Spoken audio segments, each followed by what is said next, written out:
اگر کسی شخص نے بیوی کے بارے میں اس لفظ کو استعمال کیا اور بیوی سے کہا میں نے اسے چھوڑ دیا تو شرعی حکم اس سلسلے میں کیا ہے؟ اس سلسلے میں اس سے پہلے بھی ایک مسئلہ بیان کر چکا ہوں لفظ چھوڑ دیا کے سلسلے میں۔ مزید یہاں پر یہ دیکھیں کہ لفظ چھوڑ دیا کا جو یہ لفظ ہے یہ عموماً ہمارے عرف میں، ہمارے دیار میں بطور خاص ہند و پاک کے اندر، ہندوستان، پاکستان وغیرہ کے اندر عموماً یہ جو لفظ ہے یہ صریح کے درجے میں ہے۔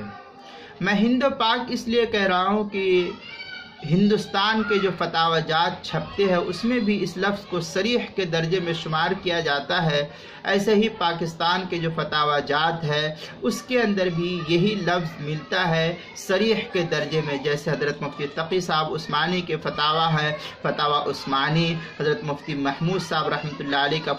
فتاوی مفتی محمود، فتاوی فریدیہ، فتاوی حقانیہ، آپ کے مسائل ان کا حل، احسن الفتاوی وغیرہ، ان سب کتب کے اندر دیکھنے سے یہ بات واضح طور پر معلوم ہوتی ہے، اس لیے میں ہند و پاک کا یہاں حوالہ دے رہا ہوں۔ چنانچہ ہمارے عرف میں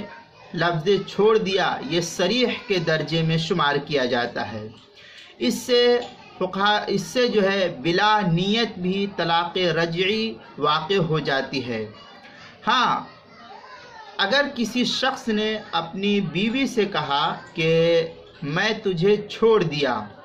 یا میں تجھ کو چھوڑ چکا ہوں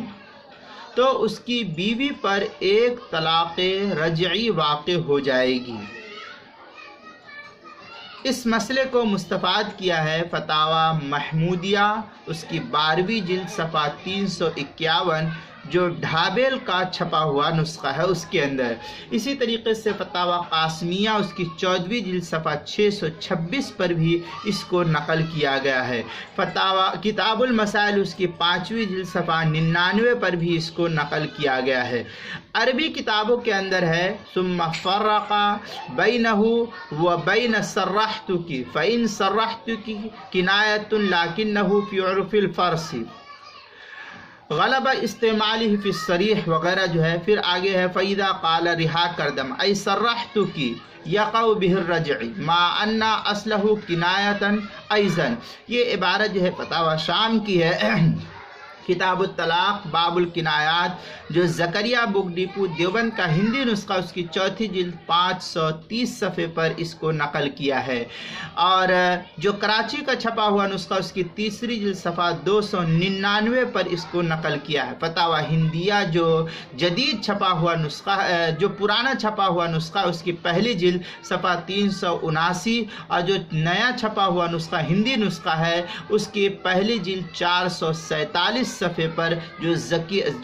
جدید زکریا بک ڈپو دیوبند کا چھپا ہوا ہے۔ فتاوی تاتار خانیہ جو زکریا بک ڈپو دیوبند کا مفتی شبیر صاحب کی تحقیق کے ساتھ چھپا ہوا اس کی کتاب الطلاق الفصل الخامس فی الکنایات اس کی 4تھی جلد صفحہ 463 مسئلہ نمبر 6678 پر اس کو نقل کیا ہے، لہذا ان کتب کے اندر اس مسئلے کی تفصیل کو دیکھ سکتے ہیں۔